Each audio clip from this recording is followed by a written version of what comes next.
Auzubillahiminasyaitonirrajim. Bismillahirrahmanirrahim. Assalamualaikum warahmatullahi wabarakatuh. Very good afternoon, everyone, and warm welcome to our today's webinar entitled How to Publish a Quality Paper. This program is being organized by the Postgraduate Studies Division, Faculty of Engineering and Faculty of Engineering Postgraduate Students Committee, FEPSC,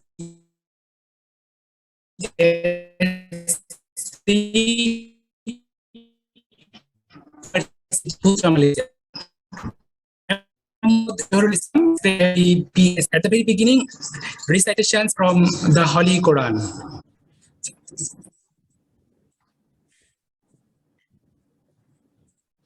Amin. Now, I would like to welcome the Honourable Deputy Dean of Postgraduate Studies Division, Faculty of Engineering and Advisor, FEPSC, Associate Professor Dr. Helmi Zulhaidi Mohd Shafri for the opening speech. Prof, the floor is yours. Okay, Assalamualaikum and a very good afternoon, everyone. Thank you very much, Mr. Zohul Islam, as a representative from the Faculty of Engineering Postgraduate Studies Student Committee. Okay, so I would like to welcome everyone, to the first of the series of talks and workshops organized by the Faculty of Engineering Postgraduate Students Club. Okay, so this is basically the first that we have for this year, and there will be more coming, inshallah. Okay, so today we are very grateful, to have the opportunity to hear from Professor Luqman Chuah Abdullah. Right, Professor Luqman Chuah is a prominent professor at our faculty, and today he's going to give a talk on how to publish quality journal papers. So Prof. Luqman is very well known in UPM and also globally. So now I'm just going to give just a very brief biography about Professor Dr. Luqman Chuah Abdullah. Okay, so Professor Dr. Luqman Chuah Abdullah is currently a professor from the Department of Chemical and Environmental Engineering, Universiti Putra, Malaysia, or UPM. He obtained his Bachelor of Engineering degree in Chemical Engineering, UTM, and a PhD degree in Chemical Engineering from the University of Birmingham, United Kingdom. His areas of research include chemical processing, material engineering, oleochemical, and also environmental engineering. He is a very active researcher in UPM, and so far he had already supervised 37 PhD students as well as 31 master students. Okay, so during his time in UPM up to now, he has completed and published more than 600 publications in journals, proceedings, books, as well as technical articles in various fields of chemical, material, and environmental engineering. And he also has been awarded with lots of awards, such as Top Research Scientist Malaysia by Academy of Science Malaysia, ASM, in 2013, as well as an award from the Ministry of Higher Education Malaysia in 2015 for Malaysia Rising Star Education Award. He's also currently the editor-in-chief for Botanica Journal of Science and Technology, which is a journal published by UPM, as well as an editorial member for various journals that has been recognized globally. Okay, for example, Journal of Chemistry published by Hindawi, as well as a Journal of Processes published by an MDPI. Okay, so there is no doubt that Professor Luqman Chuah is very well known all over the world, and due to his prominent publications in various top journals, so that's the reason why we invite him today to share his insights and also the tips on how to publish in high quality journals. Okay, so without further ado, I would like to invite Prof. Luqman, okay, to share with us his knowledge and insights, and hopefully this session will be beneficial for everyone attending this particular session today, in order for them to publish quality journals during their studies or in their career as well. Okay, so without further ado, I would like now to invite Professor Luqman, and now passing this particular session to Mr. Zohrul as the moderator until the end of the session. For all the other participants, I hope that you will enjoy your session, and thank you very much, and see you all again. Thank you. Thank you, Associate Professor Dr. Helmi Zulhaidi Mohd Shafri, Honourable Deputy Dean of Postgraduate Studies Division, Faculty of Engineering and Advisor, FEPSC, for your wonderful opening speech. We hope under your leadership and guidance, FEPSC will be organizing many events for the benefit and betterment of students. Once again, I would like to welcome you all to our today's webinar entitled How to Publish a Quality Paper by the distinguished Professor Dr. Luqman Chuah Abdullah. At this time, I would like to invite newly appointed President of Faculty of Engineering Postgraduate Students Committee, Mr. Muntasir Ali Anbagi, a PhD student in the Mechanical Engineering Department, to deliver his welcoming remarks. Over to you, Mr. President. Thank you, Brother Zohor. Assalamu alaikum, everyone. I would like to thank you, Prof. Luqman, and the Prof. and all the students that join us today. Inshallah, this is the first program, and we will continue for our UPM and our faculty all the program, and step by step to give all the benefit to our students under the leader of Prof. Helmi. I would like to thank you, Prof. Luqman, and thank you for everything, for coming today, and you will share your knowledge with all the students. Thank you. Thank you, Brother Zohor. I will give the mic to you now.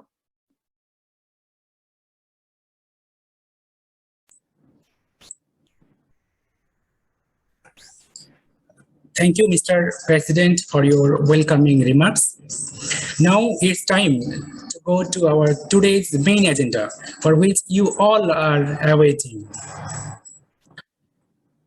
Before I pass the microphone to our resource persons, let's introduce him to you. Professor Dr. Luqman Abdullah is currently professor from the Department of Chemical and Environmental Engineering, Universiti Putra, Malaysia. He obtained his Bachelor of Engineering degree in Chemical Engineering, University Technology, Malaysia, and PhD degree in the Chemical Engineering from University of Birmingham, United Kingdom. His research areas include chemical processing, material engineering, oleochemical, and environmental engineering. As an active researcher, he has supervised 37 PhD and 31 master students, in which 25 PhD and 31 master students had completed their study. He published more than 600 publications of journals, proceedings, books, and technical articles in the various fields of chemical, material, and environmental engineering. He was awarded with Top Research Scientist Malaysia TRSM by Academic of Science Malaysia ASM 2013. Malaysia Rising Star Award by Ministry of Higher Education Malaysia in 2015. He is currently Editor-in-Chief of Partanika Journal of Science and Technology, Universiti Putra, Malaysia, and editorial member of Journal of Chemistry, Hindawi and Processes, MDPI. So without taking much of your time, now directly I would like to invite Professor Luqman Abdullah on the stage to deliver his main talk. Over to you, Prof. Okay, thank you very much. Assalamualaikum and good afternoon to Mr. Chair and the Deputy Direct Dean of the Faculty of Engineering on the Postgraduate Study, Dr. Helmi, for his very nice opening speech. Also, thanks to Mr. Muhammad Zohor and also Mustafir for the very nice opening and introduction. So first of all, I would like to get your attention for that. I know that today is a weekend, so it's very hard for you all to spend your time to come to participate on this talk. I'm very grateful for that. So I hope that by the end of the talk, that we can share some knowledge to all of us, to all of you also. I will share some of my experience and some of the work. In fact, actually I was invited to give a similar talk to the new appointed lecturer who just recently reported duty to UPM, about 38 young lecturers who are just recently reporting duty to UPM. So this is a couple of days ago, on a similar topic. But however, I would make some changes on the slide because due to the nature of the speech and also participant. So I believe that some of you might have a very good experience in publication, and some of you might be newbies in this field. However, whether you are the newcomers or you are the experienced writer, I hope that this talk can share some insight to all of us. Yeah. So if you have anything you want to discuss or anything, and we can actually discuss after the section. Okay. First of all, let me share the screen first. Yeah. Okay. Yeah, this is the title was given by our Deputy Dean, Dr. Helmi, how to publish the quality papers. I think why we say that the quality paper, because nowadays there are the issue that people are worried about the quality of the journals, because there are a lot of journals that are not really a good journal, or maybe it's just a so-called that a lot of non-cited journals or things.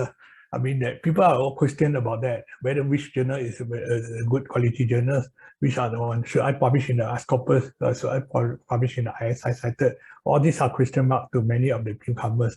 But however, we will discuss it later in my talk, that we will share some of this point together with all of you. Okay, so I want to make it clear that writing a journal paper is not an easy job. Writing a perfect paper is like military operation. Yeah, if you like it or not, it takes a discipline, foresight, research strategy, and if done right, and with a total victory. If not, you might get kind of upset, frustration. Yeah, so it's not that easy. It's not easy operation. It's not easy work. It's not easy task for many of the people. I mean, whoever submit the paper, they might have some experience that when the paper being rejected or being commented in a very thorough, kind of very serious manner. So whatever it is, it's all the experience. Yeah, anything that we need to start somewhere, whether it's tough task or what. Yeah, we need to. What I always advise that you got to keep writing. No matter how.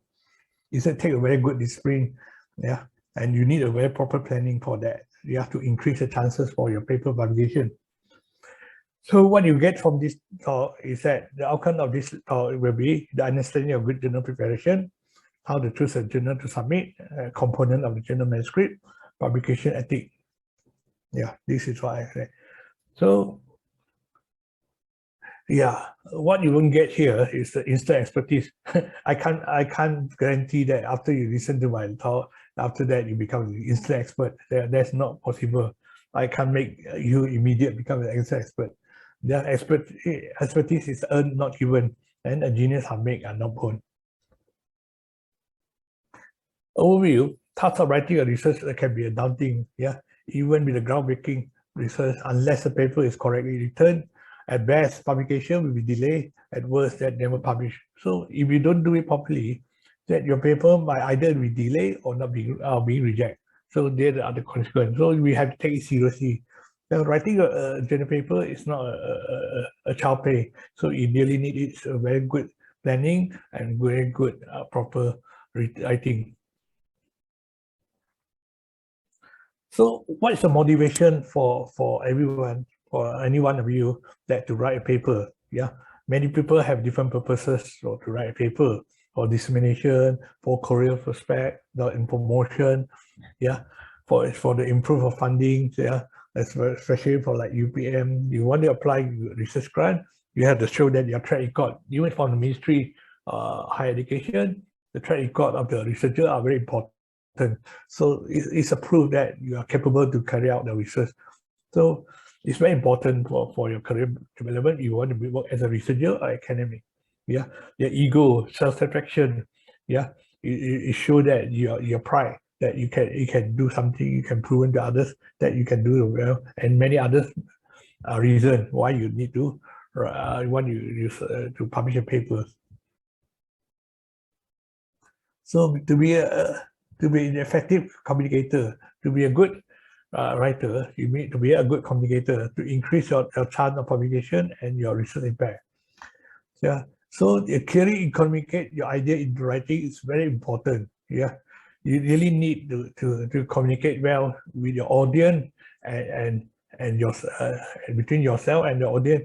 Here, your audience, first audience is your editor and also the reviewer. So you need to communicate well your idea, logically guide your reader through your study. You see that if your editor cannot understand what you try to tell them, so your chances to get accepted or submit for the reviewing process will be very low. So other than that, what's the point behind this communication purpose? Actually, by publishing the paper, it's actually improve your discoverability online. Yeah, if you properly plan your paper, you get citation for your paper. Yeah, you choose the correct keyword, the proper arrange your title, your abstract. That will increase your chances that your paper will be discovered by other readers, by other researchers, and being cited. Increase the chances being cited. So at the same time, that you need to emphasize your study significantly to the editor of your target journal. So if you target some of the Q1 journal, so you need to know that what the editor actually looking for. Yeah, you have to read carefully what actually the editor is looking for, and that will increase your chances to be accepted by the editor. Your paper is worthless if nobody read, use, or cite it. Yeah. So even you publish a paper, if nobody want to cite your paper, it's meaningless. Then it won't increase your citation, it won't increase your H index, it won't increase your discoverability, it's going to increase your credibility. Okay. So the research study is meaningful if it's clearly described, so somebody else can be use it in his or her result study. You see, you had to properly arrange your paper so that people find that it might be a piece of useful work for them to refer, for them to cite, because you lay a background, lay a foundation for future study. So that's very important that you properly return your paper. It will arouse other scientists' interest and allow others to reproduce the result. So people will have interest in your work, and people want to reproduce the result. So by submitting a manuscript, that you are basically trying to sell your work to your community. That's what we're keeping. You have to keep your mind. What makes a good manuscript? Containing a scientific message that is clearly clear, useful, and exciting. Here, clear, useful, I think you can understand what is clear. I mean, you have to put a proper manner, then use a easier, precise word and concise, so that people can understand what you read writing, and also the information should be useful. And what is about exciting? We will discuss this a little bit later. Basically, the exciting here is that your presentation of your work. You should make your presentation of your work more exciting, more attractive to the audience, to the leader, so that they can be attracted by your work. Okay, convey the author thought in a logical manner such that the leader arrive the same conclusion as the author. So you see that you are trying to sell an idea to your leader, so that make sure that what you wrote, they can properly convey to your reader, so that they can understand whatever you really try to convey to them, not they misunderstood your work. So it's very important that you write clearly and properly. And it's constructed in a format that best showcases the author material and written in a style that transmits the message clearly. So the content is essential. A good manuscript may leader, especially reviewer, editor, grasp the scientific significance as easily as possible. You see that editor and reviewer are busy people just like you, so they don't really want to see the word that is so boring and not so attractive. They cannot find any significant finding and a significant point that they will find it useful to the leader or the audience, to their journal.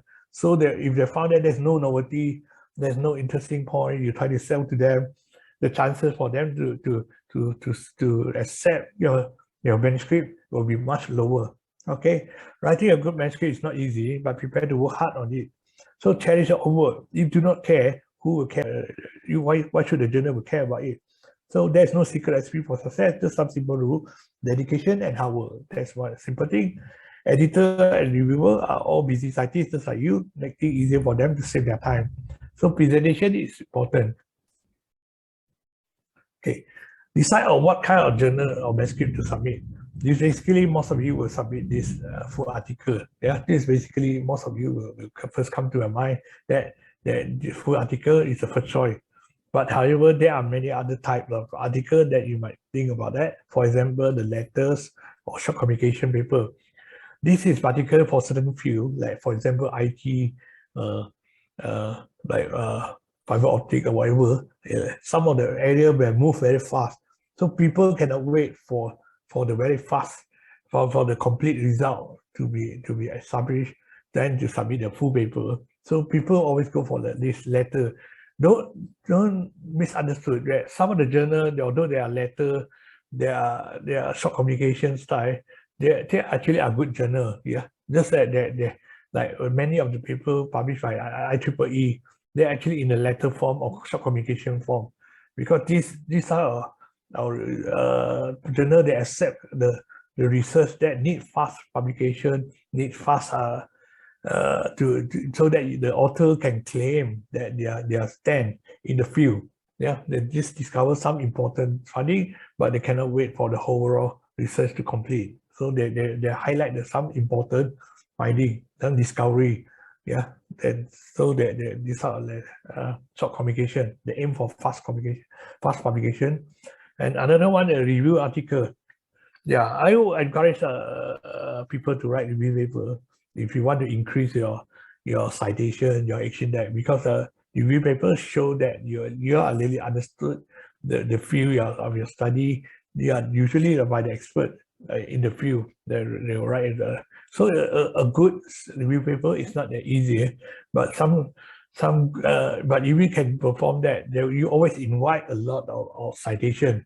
My top 3 journal, top 3 cited journal in the Scopus are actually review. Right, the first one already have 1,400 citation, and the second is already 640 citation, and the third one also have 200 to 300 citation. So review paper always invites high citation.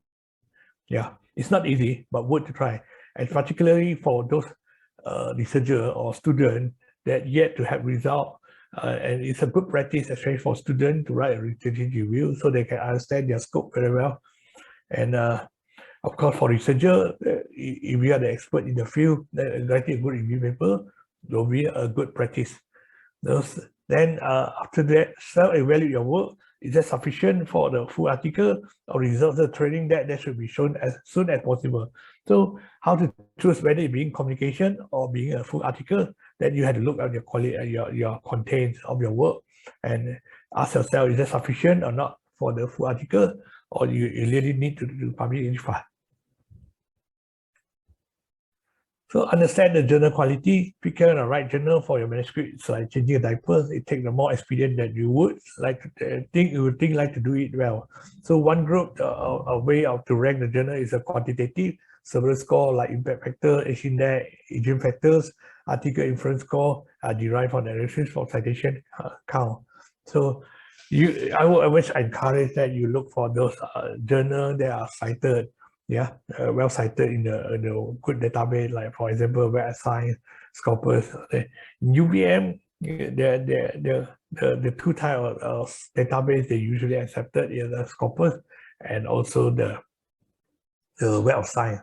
So if you're thinking that whether it's a good which journal to submit, first thing you might come across your mind is at least you go for a Web of Science cited journal, or at least a Scopus cited journal, or not simply any cited. Some people might choose for, as long as a Google Scholar cited, they're fine. I mean, if you can, just go for the more well-known database. Those are citation-based journal. Style and language is particularly important for journal writing. Refer to the journal author guide for note on style. So you can always find that in the internet, that what kind of the journal author guide, and most of the journal will give you author guide how to prepare your transcript. Some authors write their paper with a specific journal on the mind. So some people might have some journal on the mind they want to go for. Let's say, for example, they want to go for next year, or they want to go for journal hazardous materials, whatever journal they are particularly interested in. So they can follow the journal format, or else that you can write the paper, then adapt to fit the style of the journal that subsequently choose. Then if you don't have any idea that any journal you want to submit first, then just write out the manuscript and then amend the manuscript into the format that you choose, or the journal that you choose. Okay, so that you can submit to the particular journal. It's very important that to follow the guide of authors of the particular journal that you submitted to, because usually like big publisher like Elsevier, they have a journal manager that first screen out your manuscript. Would you ever follow the journal format? So if not, they will reject. Ask you to reformat again your manuscript until the format of the journal is correctly presented. That's what that will waste of time if we don't do that properly. Okay. Objective to report your finding. The objective of writing a journal is reporting your finding and conclusion and clearly, concisely as possible. I emphasize here clearly and concisely. Don't waste a word. Don't write too much word. You are not writing a novel, so make sure it's as concise as possible and also it's clear. So don't use bombastic word. Or some key technical word that you don't really understand the meaning. If English is not your first language, find a native English speaker, if possible, to review the content or language of the paper before submitting it. I think some of you might have experienced that they receive a comment for a reviewer. They say that English need to improve, or they even suggest that you find a native speaker or English speaker to improve your English or grammar, whatever. So I think I always advise that you have the proofread before you submit your manuscript. Okay. Regardless of primary language, find a colleague or editor to review the content and language of the paper. That would be helpful. So even you are very confident, but it's still advisable to have third party to have a look on your manuscript to avoid any mistake. So if the language prevent editor or reviewer from understanding the scientific content of your, the possible acceptance will be lower greatly. So language is particularly important in writing the manuscript. So this is a complaint from the editor. This paper fell well below my threshold. I refuse to spend time trying to understand that what our author is trying to say. Besides, I really want to send a message that they can't submit garbage to us and expect us to fix it. My rule of thumb is that if there are more than 6 grammatical errors in the abstract, then I don't waste my time carefully reading the rest. You see that this editor extremely very annoying. If they find too many grammatical mistakes or typo error, it means that the author are not seriously about their work. You see, it gives a very bad impression to the auditor, even the reviewer. Yeah, so please be very careful and proofread and make sure that you really prepare your manuscript correctly with the proper language and error-free. So an additional editor, you would say that for any problem that appear much too frequently, the submission of paper which are clearly out of scope. This is important. When you don't read the guide for authors, you don't read aim and scope or the journal, so you get rejected. They always say that they reject you because that your paper are not falling into the scope of the journal. Okay, failure to format the paper according to the guide of author. This is what I mentioned before. You really have to follow the guide of authors of each individual journal which you submit to. Okay, inappropriate or no suggested reviewer, inadequate response to reviewer. It is after that your paper be reviewed, you have to respond it accordingly. Yeah, better tabulate your answer properly according to individual comments from the reviewer. Then inadequate standard of English, as I mentioned before, language is very important and crucial. The submission of the rejected manuscript without revision. This happened. You might think it's ridiculous, but this happened. A lot of people they think that the paper are perfect and they don't even do revision and submit again. And this really annoyed the editor and also the reviewer.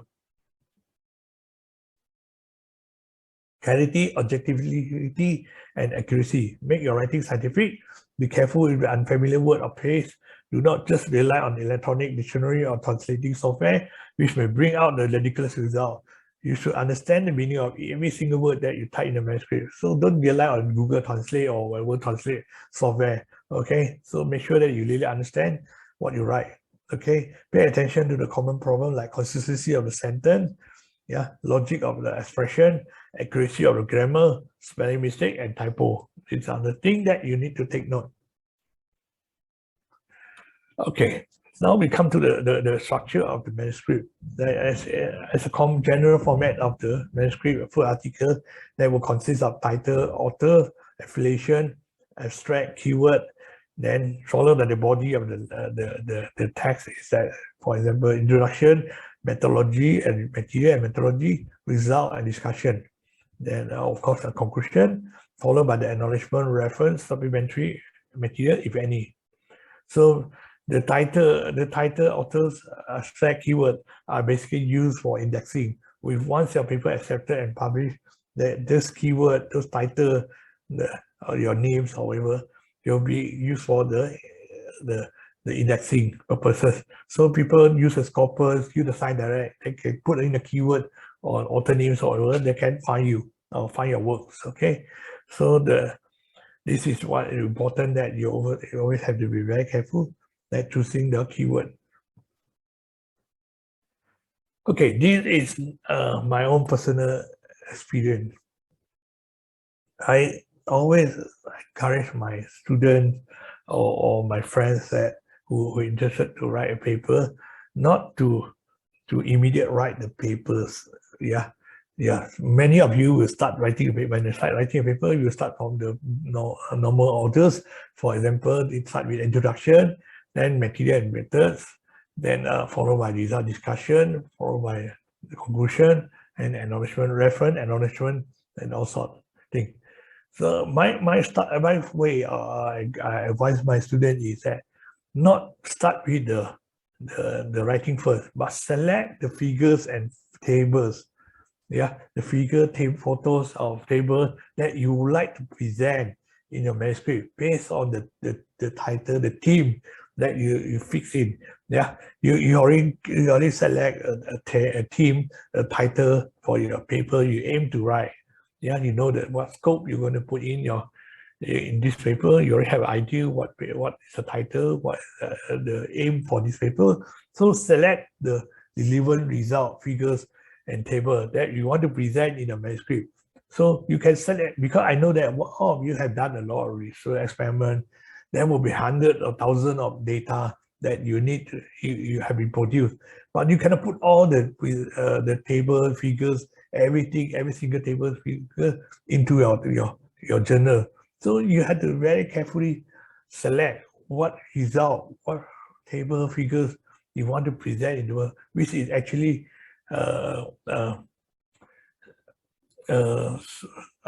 tally with your titles or themes of your papers. Okay, so once you decide what paper figures you already want to present in your paper, then the following like the method and result and discussion. Methods is the easiest way, because once you have done all the experiment, all the research, you know exactly what your instrument you are using, what method you are using, what material you are using. So what standard you are applying, all these things you know very well. So it gets much easier to write the methodology first. Then follow the result discussion. Yeah, this part is much easier because you already select the figures and table, which table and which figure you want to present. So based on the figure and table, you do your discussion based on those data. Yeah, so then followed by conclusion and introduction. Why conclusion and introduction always come last? Because if you write the conclusion and introduction first, you might risk yourself have to change it after that, because you might find that your result discussion different from what initially you try to focus or aim. So once you write your result discussion, you can tally your conclusion according to a result and write your introduction based on the work that like presenting the literature related to your work and your study. So the last one, abstract. Abstract is always the last one. Then you can finally conclude, summarize all your work, and then define the title that's most suitable. Then define the title according to your work. So it's after you're presenting everything, you know very well what is your manuscript about. So find the best title, the most attractive title, your work. So I would encourage the manuscript is by write section by section. Yeah, well, there will be less stressful. So don't immediately try to write a lot every time. Yeah, you like I mentioned that you select your figures table first, so that you can based on the figures one, okay, do your result discussion based on figure one, then save it as a file, and figure two, and when you find that, then later then you can combine all this into the manuscript. So it won't be so stressful. Imagine that you want to write everything in one in a day or something, then you feel very stressful. It feels like a process never ending. Yeah, that will really make you stressed and more anxious and more difficult for you to complete your task. So writing section and by section will help you to reduce the stress. Yeah, and you always can write whenever you feel free. Then you feel more suitable. You're in the best mode to write, and you finish section by section, and you can always be more flexible. So take feedback from one section while beginning to write the next section. You can always pass the section to your colleague, to your co-authors to read first, so that they give a downtime, so they can make a collection or subjection that you can improve on that. So this is much easier and reduce the downtime. Yeah, and receive feedback more quickly. If you imagine that you immediately put the whole manuscript to your supervisor need time to read through the whole paper and try to understand the structure and orders of your work. That will be quite stressful and time consuming for your supervisor and even a co-author. However, when you pass section by section, that they can easily correct the mistake that they found, or immediate the question, they might put a subjection or question immediately.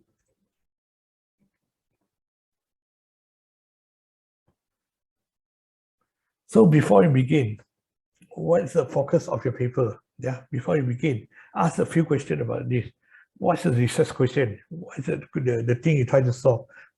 Why is it so important? What is the significance of your work? Okay, is this unknown, limitation, or controversial? So anything that you try to present in your work, what is actually the main question in this study? What you want to present? So what are the aim? What is the objective?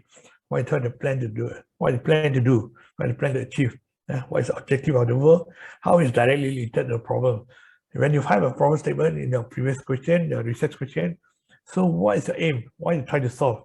Yeah, how they relate to the research question you have put in. And at the end, after your result discussion, you presented what the conclusion you achieved. Is that have you answered the question, and how you answer the question? Have you advanced the field? Have you contribute the knowledge in this field? Yeah. So it's very important that if you find that you cannot answer either of the question, better be whole and you think again. Yeah, it might be something wrong with your work. Yeah, you should be able to answer this question before you start your manuscript. Always remember this before start. Introduction is why you do this study, and method is what you do, and research section, what do you find, and conclusion, how do you study advance the field. This is the basic structure question that you ask about your manuscript. Okay, now we go to the individual component of your manuscript. Title. What are the main purpose of title is to improving the invisibility. That's the first thing come to everyone, every leader.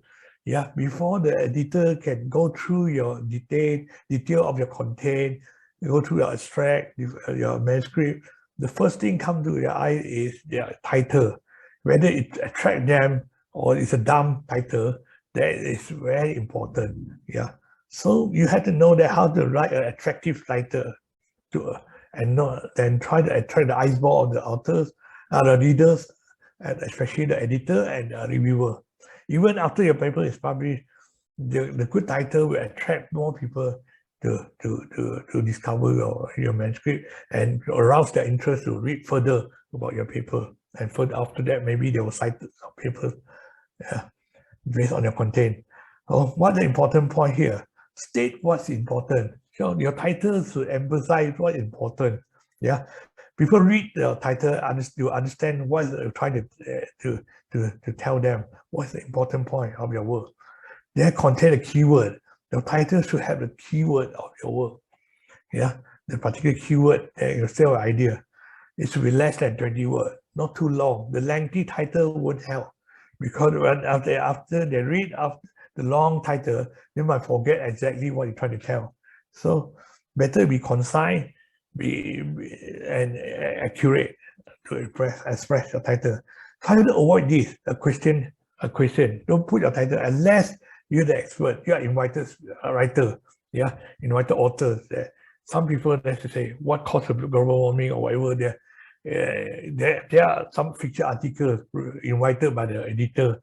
Then these people are trying to attract the attention, but generally not very common. Yeah, unless you are the invited authors and you try to write something that stung the reader. Okay, or else try to avoid that because the editor or the reviewer usually doesn't like that. Describing a method, you don't need to describe detailed method about your work in your title. Yeah, that's not necessary. Abbreviation, this will try to avoid that because sometimes the abbreviation you use, if that is not a common one, a general understand one, the people don't understand what the abbreviation stand for. Let's say you say SST. What's SST stand for? Maybe to you or certain people they are common, but to or your field they are common. But to some people or general authors that they might not really understand. Yeah, especially the specific keyword abbreviation they use in your work. Yeah, try to avoid that. And try to avoid new novel. I know that your word new and novel, but sometimes this is very subjective. How new is new? How novel is novel? Then you create a question that the reviewer or editor might think differently. They might not think the idea is that new or that novel. Okay, be very careful about this. So what to avoid is that editor hate the title that make no sense or fail to represent the subject matter adequately. So you make sure that your title should make sense and to represent the subject matter adequately. Avoid jargon, symbol, formula, abbreviation. Delayed travel phase like note on, a study or. Then the title should end with a question mark or acceptable. This is the elaboration of what the point just now I mentioned. So how to write an effective title? What the reader want to know. If you want to write an effective title, here is a suggestion. You increase these three important factors in your title, okay, which consists of the variable, outcome, and sample. For example, this one, sorry, that I mixed out for the order. Okay, for example, this title, physiological plasticity increases the silence of the ectothermic animals to the climate change. This is the paper published in the lecture of climate change. So you see that the relevant information is contained in the title. How this title consists of these three factors, you can see here. The physiological plasticity is a variable that which you manipulate in your research. And what's the outcome of this study? The resilience to the climate change. And what is the sample? The ectothermic animals. So you see that contain these three factors: the variable, outcome, and sample. Yeah. So here's another title. Another example. There are the good example. Also published in Natural Botanic. Yeah. You can see that waffle scale integration of group 3 to 5 laser on silicon using transfer printing or artificial layers. You can see that the transfer of printing of artificial layers is actually the variable or condition that you manipulate in your study. And what's the outcome? The waffle scale integration. Yeah, this is the outcome of your study. Yeah. Oh. And the sample is the group 3 to 5 laser on silicon. You see that this title consists of these three factors. So very concise, very precise, and clear that present what they're trying to tell the reader about your work about. Once we're talking about good example, then we talk about a bad example. Effect of physiological plasticity and ectothermic animal to climate change. I think this is quite a common way that many of us will write effect of what, because a lot of people like to do this. Yeah, because especially when you write thesis, you always have a subsection effect of thermal temperature on what, effect of pH on what, so effect of what. So this then we become a kind of norm for the many authors that to start a title with this effect of something. So what type of effect? Yeah, the reader might puzzle what type of effect you are mentioning here. Yeah, you force the reader to read the abstract to identify the important information. So they cannot immediately get the information from the title. Therefore, they have to read through the abstract or even the content to understand what you're trying to tell. Yeah. So this is not the best example. I would say the worst, but definitely not the best example. Yeah. Yeah.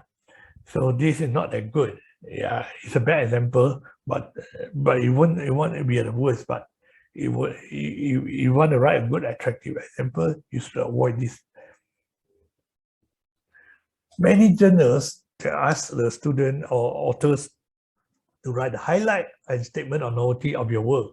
Yeah, for example, a journal hazardous material. They like to ask you what is the highlight. Like for example, the atmosphere from Elsevier, they ask you to highlight what is the highlight of your work. So highlight usually contain a short collection of bullet points that convey the core finding of the article, including 3 to 5 bullet points, maximum 85 characters, including the space bullet point. Okay, this highlight, you highlight what is your main point, and in the very summary form. And statement of novelty, you try to claim what is novelty of the work. This will help the editor to understand that what is the contribution of your work. Yeah, the editor will based on this to justify whether your manuscript is worth for to submit for the reviewing process or not. So it's better very carefully select the points that you want to present. Explain why the work should be published. You see, then usually like some of the journal, like Journal Handle Material, they always want, even in the scope and aim of the journal, they already mentioned that they will be interested in the novel findings or something. So they want to emphasize, they always emphasize on the novelty of your work. So you have to explain to them why your work is so novel, yeah, compared to others' work. So address the significance and the novelty of the work with respect to the existing literature. You cannot come out or nothing, but you compare to the literature and compare the previous work, what stand out for your work, yeah, what stand out, yeah, and it shouldn't be too long. It should be about 100 word maximum document, almost like a summary of your work. And this scientific impact, the scientific impact of the interest to our leadership, why the leader will interest in to read your manuscript, what you can attract the leader, yeah, what is so interesting about your work that people will like to read. So you have to show that. So what's the thing that you think that can attract the leader from the particular journal? So this is some of the journal really they emphasize on that. The editor will based on this to select where to decide whether your manuscript will be submitted for the manuscript the reviewing process. Then following by the abstract, yeah, abstract to many people they are easier because only about 300 words. Usually some journal will say that about 200 to 300 words. Yeah, either 250 or 300 words. Yeah, it's the shortest paragraph. However, it's also the difficult part to write. Yeah, abstract is not, it's an artistic endeavor. So yeah, it's not, it really need really properly presentation and planning to write abstract. It's a very concise. Yeah, 300 words, between 250 to 300 words, you want to sell your idea with your whole content of your work, yeah, in a short paragraph, yeah. So people read your abstract, they can understand that what you're trying to tell. Of course, not in a very detailed form manner in the abstract. However, after they read the abstract, they can find out exactly they have a certain degree of understanding about your work. Abstract is to tell the prospective reader what you did and what were the important findings. This is advertisement of your article. Make it interesting and easy to be understood without reading the whole article. So yeah, for me, myself, and I try to find a reference for my work, for my study. I read through many literature. The first thing I go through in the scopus when I found an article, I will go through the title and following the abstract. Yeah. And maybe if the abstract is really interesting and relevant, I will go further to the conclusion. But I won't spend time to immediately read the content of the article. It will take too much time to read. So before I decide which article I want to keep for my future reference, I usually will read through the title, go out through the title and read the abstract first. So imagine that your reader will do the same. Yeah, not only me, many thousand, millions of people will do the same way, including yourself might do the same thing. You don't have much time to read every single article. You might find hundreds or thousands of articles. How are you going to read every single article in such a short time? So, and how to select that among them. So there's a thing that you look into it, the abstract. So you must accurate and specific. Yeah, use a word that which reflect the precise meaning. Do not cite reference, tables, and figures. So ask yourself before you draft the abstract, why do you did this study? Yeah, why did you do the study? Yeah, what is the study relevant to and so important? What is significant of the work? What method do you use? What do you learn? And how can you conclude from this? Yeah, this is very important that you need to ask these few questions before you start your draft of the abstract. Effective abstract, remember your leader. Yeah, don't have time to read everything published in their field. Just like what I mentioned before, people are busy. Just like you, most of the researchers are busy. They don't have time to read every detail for every article. So what they attract them is the title first, then followed by the abstract. They will read through the abstract. So make sure that you have to be very careful, plan your abstract so the leader get what the message. Read abstract every day to stay up to date or research in the field. Some researchers or professors, they like to read the article every day to keep themselves update to the latest research. They are busy people. They always browse through the research article, the article abstract to understand that, okay, what is the latest trend of the research. So your abstract is often the only thing that read by your peer, the people who are working in the same field with you. Abstract is the first impression of your paper, first impression for the leader in the field. So do I want to download and read this paper? So your audience, your leader will ask this question. After they read the abstract, they will have the idea that whether this article will work to download or not. Otherwise, they won't waste their time. So first impression, potential reviewer. Your reviewers have the same feeling. If your abstract tells something that they can't understand or they are not irrelevant, then the chances for reviewer want to further review is lower, much lower. So what the reader want to do? That's how we say that you ask a few questions. What the study need to be done? Introduce the topic and problem. So first we introduce the topic and problem, give some background, 1 or 2 lines of that about your work, background. So what did you do? Your aim, your objective, and your methodology, and then a few lines of that. And what do you find? The key result, the main result. I know that you have a lot of results, but the main result, what's the key findings of your work? And how study can advance the field, your conclusion and application. So what is the conclusion for your finding? So it's a summary of your whole paper. Here's the example. You can see the red color part is the introduction, why this study need to be done. So the navy blue color here is the problem statement. So what do you, so use however to define the research problem. So you have a background, then you say however, then you highlight that what is yet to be solved and what you have done. The green color here would say that what's aim, objective, and method. You highlight your objective and method. And this orange color here is the result. What do you find? Okay. And here the last one is the conclusion and how you advance in the field. So this is a good example of the abstract. For the abstract, there are keywords. You need to carefully select the keyword. Some journals provide a list of keywords. You need to include them. Like for example, journal materials, part A. Last time I remember, if I'm not mistaken, material part A, part B, and C. They have a list of keywords that they request that at least 2 of the keywords from the list will be included in the keyword, whatever is it. But nowadays, most of the journal never specify any keyword. However, the carefully select keyword increase the chances that your paper be discovered or be noted by other readers when your paper be published. So keyword is very, very important though, whether your paper will be found and cited later. So it's a label of the manuscript. Avoid word like with a broad meaning, but do neither use a too narrow term. You'll get into the Google group. So use only abbreviation, firmly establish the field that are eligible. For example, DNA. Everybody knows what's DNA. So that one can be allowable. Otherwise, the specific one, try to avoid that. Okay. Check the guide of author, number, label, definition, treasurer, range, and other specific requests. They might have requests for individual journal.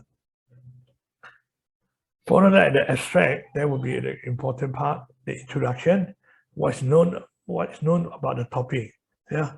The introduction part will introduce what is up-to-date study. You introduce people into the reader, what's the background of your story, the background of your problem. Until now, what is the research have been carried out. A little bit of literature and cite broadly worldwide. You should cite not only on the regional problem, but also a globally problem. The topic should be of the international interest. Some journals particularly interested in the global interest. For example, the atmosphere from the Elsevier. They are interested in the air pollution problem globally, rather than regionally on the city. If you are submitting a paper about this air pollution in a city, unless your city is a mega city or whatever, otherwise this type of journal like atmosphere in the atmosphere, they don't really interested. They already specific in their aim and scope. They are interested in the global interest. They say your problem will affect the global warming, climate change sort of thing. So some of these journals are particularly interested in that. What does your study need to be done? Yeah, this is the introduction, the role of introduction to play. So introduce the topic, the worldwide regional relevant. So start with the reverse pyramid shape. Introduce the topic in the reverse pyramid form. So it will be a very general introduction, introduce the topic, the worldwide regional relevant, and the broad specific specialized audience. Or you should and the general audience, then there's a specific in the specialized group that interested in particular problem. So what is known about the topic? This is how you update the reader with the updated literature. So what is updated so far until how the problem being presented, how the problem being solved until that state. However, there are still yet to be fully understood or fully resolved. So that's why this study being conducted. So site body, the reference should be site body worldwide, so that the interest is globally. So the last part, before you go for your aim or objective, so this is what is not known. So you clearly say that just mention that however, how the problem is yet to be solved. Yeah, you tell the audience that why the study is so important, because there are still things yet to be understood or yet need to clarify, need to carry out the study, need to do some work on that. So or the problem yet to be solved, so you propose a new method or the new solution, so whatever. So that's why you use keyword, so that differentiate that what people have done and yet not to be done. So then always end with a specific aim. I want to review my colleague manuscript before he submit. This is a workshop come out by the faculty workshop that I help my colleague to review the paper before she submit the manuscript to the journal. So I found the paper are perfectly written. Yeah, result discussion, everything is clear. But only one mistake she made. Yeah, because I can know that because why? Because I think she just finished her PhD, so she copied her result, her discussion, everything from the thesis. So it's well described. Unfortunately, when you transfer to the journal, she forget one thing. At the end of the introduction, usually we end up with the objective of the paper or the manuscript. She forget to put the objective in the manuscript. So although you have a result discussion, we don't know what is the objective. So don't always review your manuscript before you submit. Yeah, this is particularly important. So here is example for the introduction. Yeah, so you start with some general introduction, or 2D to D verification, this and additional analysis of the problem. So then the problem statement, the challenge. What's the challenge? What's the question? This is question. Yeah. So limitation of the literature. So what so far what the work have been done? What's the research gap? Yeah. What is the research gap? What's the knowledge gap of the current study? Yeah. Until today, what have people have done on this problem? What people have worked on until this study, and what is yet to solve or what is yet to be understood. So then you propose a solution and you propose a study, that's your objective. So this is how you present your introduction. Followed by introduction, usually there are methods. And how your problem being studied. Yeah, method. So include the detailed information so that the knowledgeable leader can reproduce the experiment. You see, you cannot just hide your result. People need to be able to reproduce the result. Yeah. After you publish a paper, people might try to repeat your experiment to get the result, and they should get a similar or close to what you're finding. Yeah. Your result should be reproducible. Yeah. So however, use reference or supplementary material so to indicate the previous published residue. If your work, your method have been published in the previous work, so you don't need to repeat every single detail of that. You can cite your previous paper or others paper, you will use other paper, you just follow other people method. You can cite the method followed by who and who at L, then with the reference. So on your own paper. I previously had one paper that they request me to detail out my experiment detail. So I cite my previous published paper because which I reported the detail method in the single papers. So I don't need to repeat all the detail method again. Yeah. So, or if the detail of the work, like let's say the algorithm or whether it's too detailed, too tedious, or mathematical equation or something which is too long, the derivation, you can put it as supplementary materials. So the reader can read it separately. So don't make the methodology too long and too lengthy. Yeah. Do not repeat the detail or established method. A general summary plus reference is sufficient. Yeah, that's important. The reviewer will criticize incomplete or incorrect description and may even recommend rejection. So don't try to take for granted. So your method should be detailed, should be completed, and should be correct. Yeah, then be correct. Yeah, that's very important. Yeah, if your reviewer have doubt, then a question about that. And if you're still not happy with the answer, then might even reject your paper.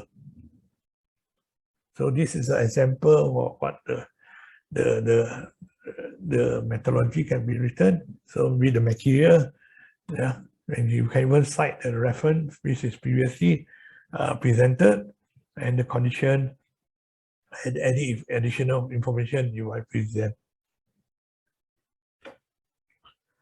Then here followed by the result. This is one of the part of the heart of the manuscript. That's what your main finding. Yeah. What have you found? Give the result in general trend at first, and then follow a detailed observation. The achievement, integration or innovation, principal application, whatever type you try to describe your result. So provide in-depth discussion, whatever appropriate or necessary. Is that the interpretation style, application, discover of fundamental, impact to the real world practice, or echo to discriminate with others. So you had to choose what the nature, the style of the result. Yeah. Check if the objective is achieved and do not extend too far. That's very important. Okay. So how you guide your reader through your finding? Logical presentation. Yeah, you should be a logical order of your presentation. Start with the introduction, development, and important. When you write your result discussion paragraph, so for that, for example, the fabricate a new membrane or water treatment. This is the introduction, what about this piece of result is. So evaluate the physical and chemical property, example, under the different temperature and pressure. So your result is effect of the pressure, effect of temperature. So based on figure 1 and figure 2 or whatever. So you describe, analyze the result. Okay. Then your conclusion, what is important? So efficiency of the removal particular contamination. So this is how the effect parameter affected your outcome. So this is how you guide your reader throughout your result discussion. So guide your reader through your finding. So you can use based on one figures or one paragraph or discussion. Yeah, one table, one discussion. Each of them we start with the introduction, discussion, and the summary of the finding.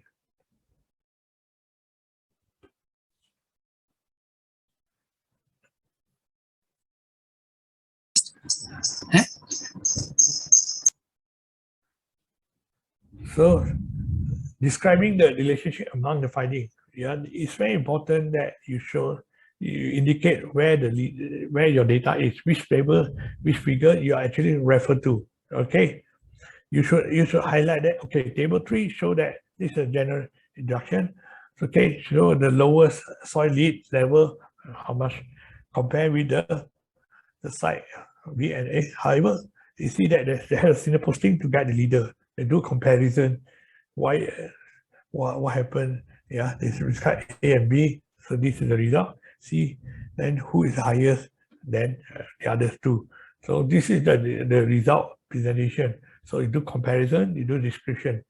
So be careful about the keyword like lowest, highest. Yeah, in this case, you found that, you see, even they put lowest, highest, they're quantifying the value. That's very important to quantifying your data, yeah, in your research finding. Don't say that it's fine that the site C is higher, lower soil lead without any quantifying, because how low is low, how high is high, which is not clear. And so you have to quantifying your data in your finding. So the result discussion logical flow is you claim, yeah, you have a claim, each table, each figure, you claim the figure, refer to the figure and table, then supporting the claim with the data and figure, yeah, you describe it and you discuss it, yeah, you elaborate the data and you summarize the finding, yeah, what is the important point about this, what is the conclusion of your table and figure. So use keyword to guide your leader through your finding. For example, this figure, the scanning electron microscopic, yeah, and we show this figure, you can see here. So here is an example of this discussion. So the figure 3, see there's first come with first paragraph, we come with the introduction of the figure. So we mention what is the figure 3 about. So with the supporting data, yeah, they describe the detail of the data. Then they compare the data with the finding with the previous study. Then they do the interpolation of your finding. Yeah. So this is how you do your result and discussion. So it's just so that this is a logical flow of your result discussion. So this is unlike the introduction, result discussion is a reverse pyramid. Yeah. The introduction is a reverse pyramid, so the discussion is a pyramid shape. You summarize what you did, yeah, you introduce the topic, you state the research problem, summarize the key finding, then you further elaborate your finding, you interpolate your finding, similarity and difference, you compare with the previous study and what's the difference from previous study, any unexpected and negative result, any limitation of your work, and why it's so important to your field. Yeah, then your conclusion. Why this finding is what this finding highlight?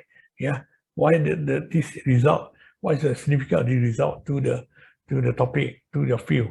Yeah, the implication. So you highlight. So unlike introduction, you narrow down to the aim. The discussion is you start with the symbol, you refer to the data, then you further elaborate, expanding it.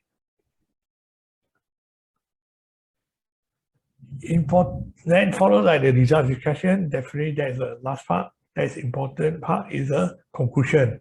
And then people thought in conclusion is too easy to write, but of course they will always overlook on the conclusion.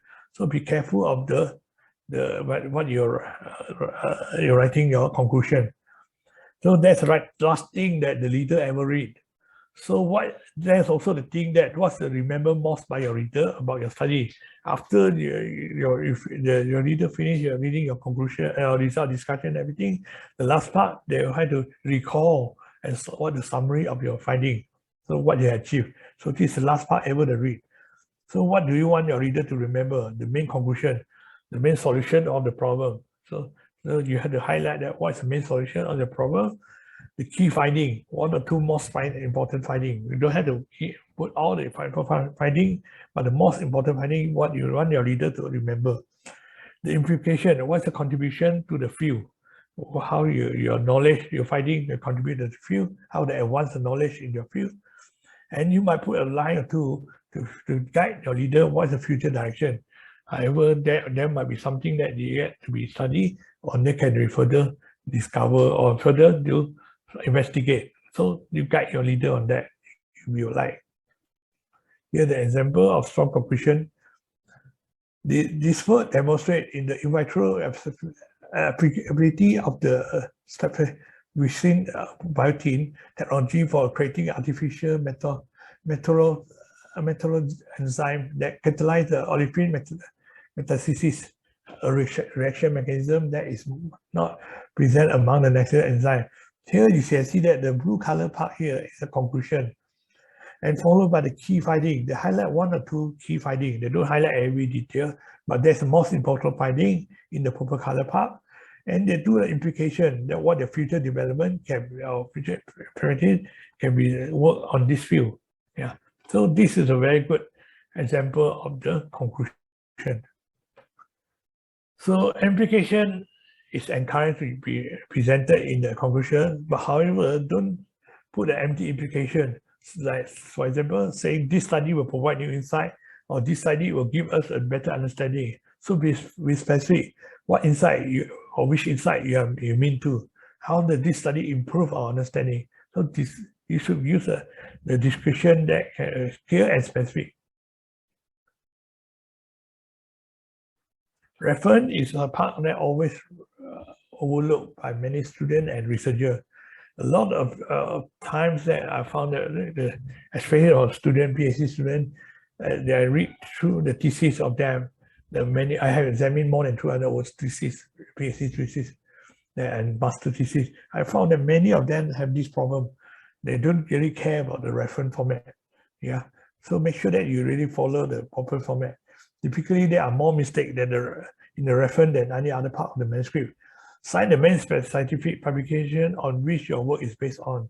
So don't just simply cite anything. Sometimes you cite that, you put the reference there, but you never cite that in the text. That's also a problem. Do not inflate the manuscript with too many references. It doesn't make it better manuscript unless you're writing a review paper.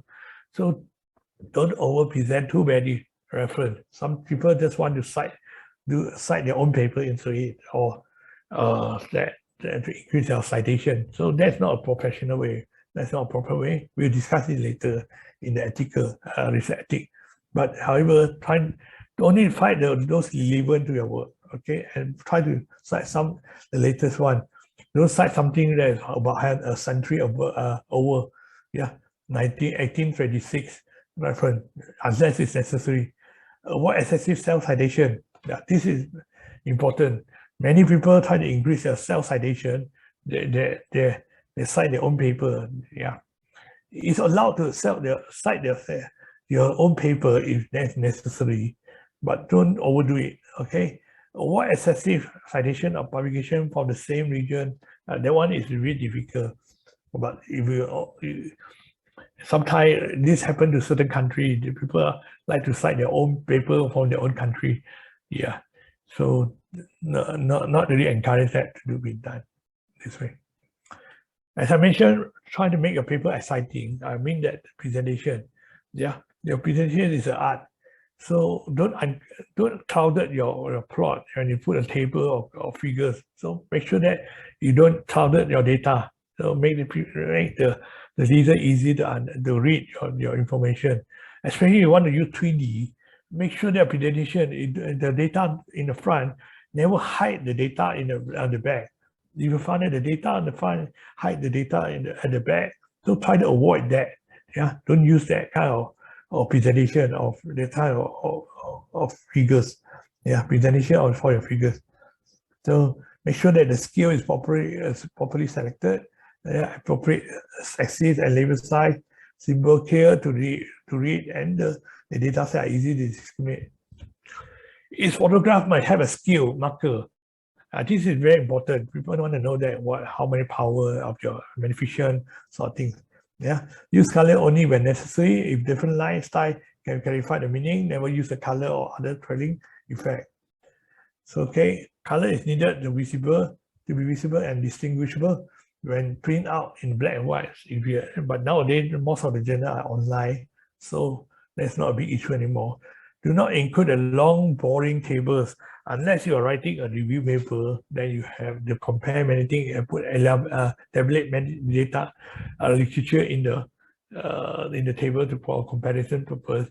Then you try to avoid the long, boring tables. Okay, if possible, use figures. If you have more than 10 data, figures are more likely to be used. Okay. Also avoid the language. Make sure they are their native language. So avoid that. Don't only preach the English language. Don't put a native language in the figure or tables. So you can see here some of the interesting presentation, especially the review article. You see that they present the data in a very interesting way. a more very creative way. Yeah, for example, like this. Yeah, they present the molecular forces, the mechanism in a very creative way. So these are what is called the exciting and attractive presentation of figures and tables. So you see that you can combine the tables and equation into a table and figures. Yeah, this is the way that this is taken from my student papers.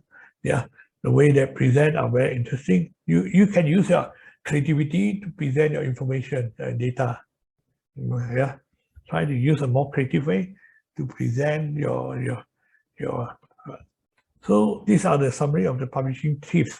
Editor and reviewer are looking for original and innovative research that will be add to the field of study. Key are for research-based paper, ensure that you have enough number to justify sound statistical conclusion. So you must have enough data to be a full papers. Okay.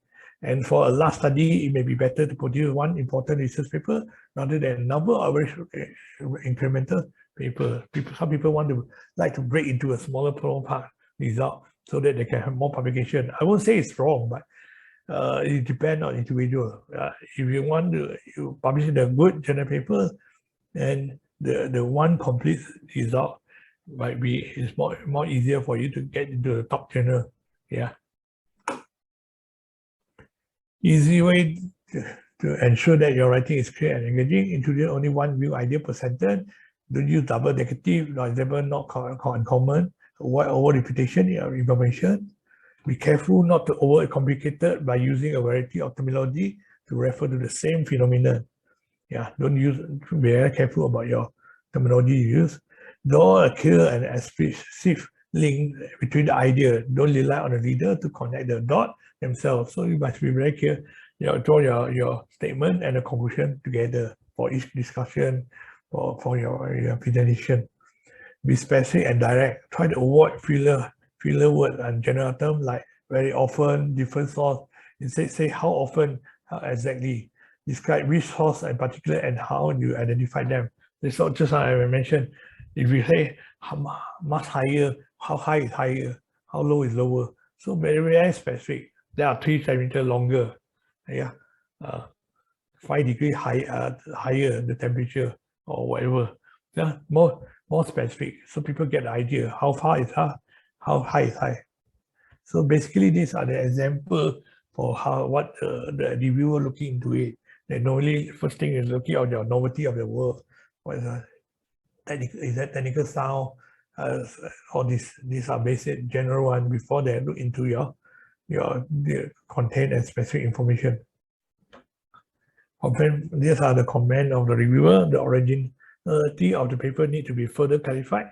The present form do not have a sufficient result to justify the novelty and high quality journal papers. This is what, even when from Botanica, sometimes I receive the reviewer comment like this. Yeah, so this is quite a common comment from a reviewer. The novelty, they very much emphasize the significance of your work. The proofreading and native English, this is another comment that commonly found by presented by the reviewer, the English problem. And the abstract should be revised to clarify. Yeah, the proper abstract, I mentioned that abstract is very important to sell idea. Then update and complete literature review should be concurrent and we conduct, and the result should be further elaborate to show. So incomplete elaboration of your or also insufficient elaboration of your result discussion might also hinder your chance of publication. Put your best manuscript forward. Most the editor interested in a sign behind your study than your typo and grammar, but making your manuscript easier to understand will enable the editor and reviewer easily make sense of the research and help to ensure fast and fair assessment. This is very important to keep in your mind. Yeah, so that's the end of how you prepare the manuscript. But I'd like to highlight also a little bit on the research ethic, because the last 20 to 30 years, research ethic become a very serious issue, especially last 30 years. Yeah, many countries and many researchers have reported that they have an issue of the research ethic. Yeah, so Publish and flourish is important for every researcher, but publish and perish, they won't be happy to any researcher if you break the ethical rule. Yeah, international scientific ethics have been evolved over centuries and now commonly held throughout the world. It's not a new thing. Yeah, people are very concerned about the ethics. Last time, without the internet, it's very hard to detect what people are doing a plagiarism or whatever. But now with the help of internet, with the help of the apps or software, the people are much easier to detect, like such as Talentin or whatever. Yeah, and with the help of Google, help of the scopers or whatever, that will be much easier to find that the similarity among the work. Scientific ethics are not considered to have national variant or characteristic. They are single ethical standard of science, so they are globally accepted as a standard, single standard. Ethical problems as scientific articles are on the rise globally. It's actually getting worse here, not getting even better. What kind of research misconduct we really found in the research arena? Research misconduct mean that fabrication, falsification, plagiarism, FFP, in proposing, performing, and reviewing research, or in reporting research result. Fabrication means that the making up the data or result and recording or reporting them.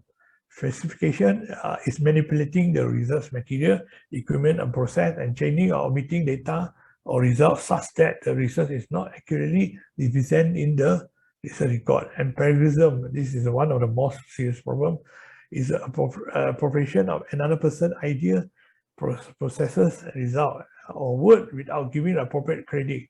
Research misconduct does not include honest oral or different of the opinion. So you don't mix up with the honest error or the different of the opinion. They are not considered as a misconduct. Plagiarism, there are two types of plagiarism. Plagiarism, which means that using the idea or word for another person without giving appropriate credit. Some plagiarism is verbatim copying or reuse of one's own research. So both of them are not considered not acceptable in practice in the scientific literature. So here it just shows that the increasing trend is in the literature that the misconduct. Yeah, this is a research, the study reported in the lecture in year 2008, showing that China and Japan, one of the reasons probably because these two countries are being selected is because their mother language. These two countries usually publish their work in their own country, in their own mother language, like in Chinese or Japanese. Then they further translate in English and publish again in the international journal. This is not this is not uncommon. Yeah, my supervisor used to study in Japan before, told me that there's a very common practice among the professor researcher in Japan. They first publish their work in the Japanese language in the national journals, then they will further publish their result a couple of years later in the international language, international journal in English. Other type of ethical violation duplicate the publication, submission, and research finding, failure to inform the editor, related paper, the author have under consideration and in press. This is unethical. If you have submitted to other journals, don't submit the same article to various journals at the same time. Unrevealed conflict and interest that could affect the interpretation of finding. Misrepresentation of the research finding, use of selective or fraudulent data to support the hypothesis or claim. Only the selected data we are repeating. Yeah, that's not including eliminate the noise. Sometimes your research have white noise, so that's not an issue. But however, you are selecting the narrow down the range to present to make the result, the data look more interesting and presentable. That might be an issue. Here you can see the example that published before, right, in the Science and Nature in the different journal. You can see the curve are similar to each other. Yeah, the right-hand side curve and the right-hand side curve. You see there are the suspicious data that there might be copies from each other. How the journal detect and handle information received from reviewer or other editor? Yeah, reviewer might find that when they search through the literature. So literature searched by related journal by the authors. Yeah. And also withdrawal of the paper from publication. This is something that you might risk yourself to have this problem. They will withdraw your paper from the publication. Once after you're published, and you found that you detect that you are committed to the ethical issue. They might also banning the author from publication for a journal of 3 to 5 years, informing the co-author and editor of related journal our action. The editor will do that.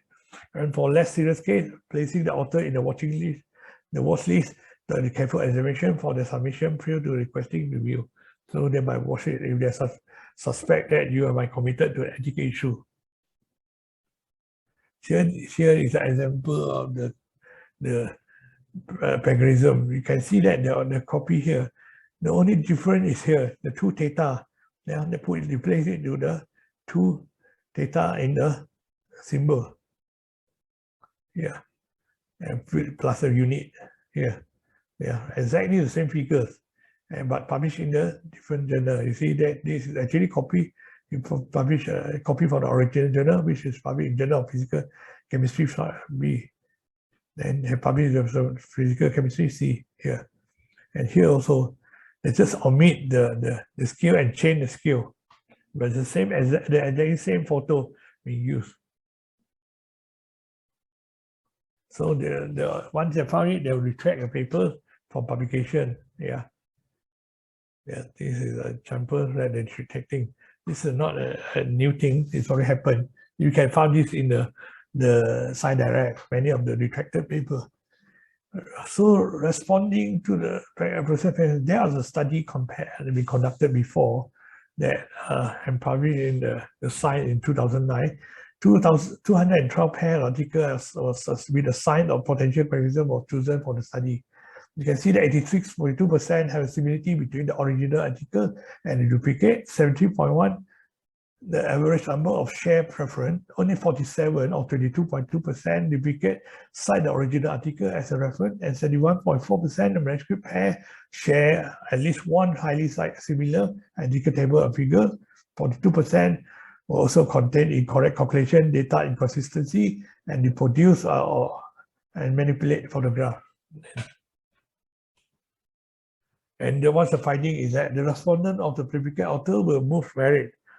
28% deny any wrongdoing, 55% admitted to have been borrowed previously published material, 22% were from the co-author claiming that no involvement in the writing of the manuscript, 17% claim that they are unaware that their name appeared on the article, and 93% original author were not aware that the duplicate are existent.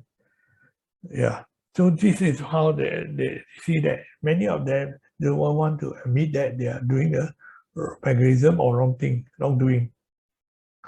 And selected response for the author when we ask. So this is some of the answer from these people who committed the suspicious plagiarism issue. Then there are probably only X amount of the word combination that could be lead to Y amount of the statement. I have no idea why the piece are similar, except that I'm sure that I do not have a good enough memory. So they try to blame the memory loss. I was not involved in this article. I have no idea why my name is included. This article is mainly done by a young fellow Doctor Who and make the correction by text and completed the article. Unfortunately, Doctor Who had died in January this year, so we cannot ask him. So I'm not a native English speaker, so I do not have problem. I do have a problem expressing my idea. You and the other English language speaker are lucky for this point of view. So he's quite annoying about that. So to be honest with you, that I'm not aware that the fact that I need to take pure permission of the authors and the original articles, and such I'm facing very difficulty and hardship in my personal life. It's a bit funny, isn't it? And the last one is one of more fantastic one. The corresponding author had been my teacher and a very good one of that, and for whom I have learned many things. My respect for him was the one almost level until I found that he had been plagiarizing paper from all over the world. This is a very funny comment.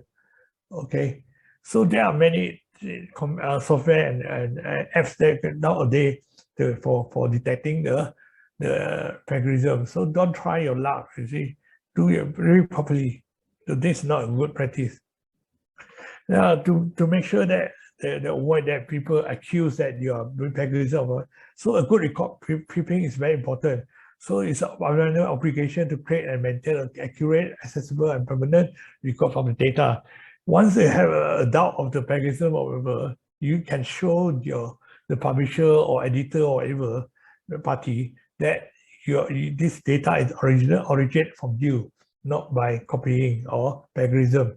So the good record keeping is important to ensure your safety or your security of that if you encounter any further problem or the doubt of the plagiarism. So depending on the field required entering data to notebook, a subsequent number page of the permanent ink using computer application with secure data entry field, identify when and where work was done and retaining data for a specific length of time. You see, if one day you get a Nobel Prize nomination, people want to show your proof when and where you have done, which laboratory and who you are working on, or when and where you are working on. These records must be very important thing to prove that this work is origin from you. Every scientific result must be carefully prepared, submitted to the peer review process, and scrutinized and even after publication. So you are preparing to be questioned after your paper, even after your paper be published.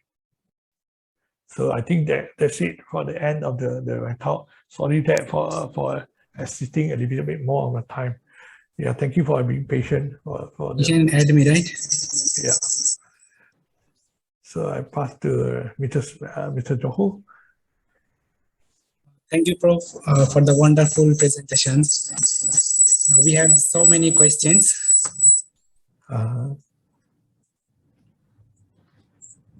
So let me read one by one. Okay.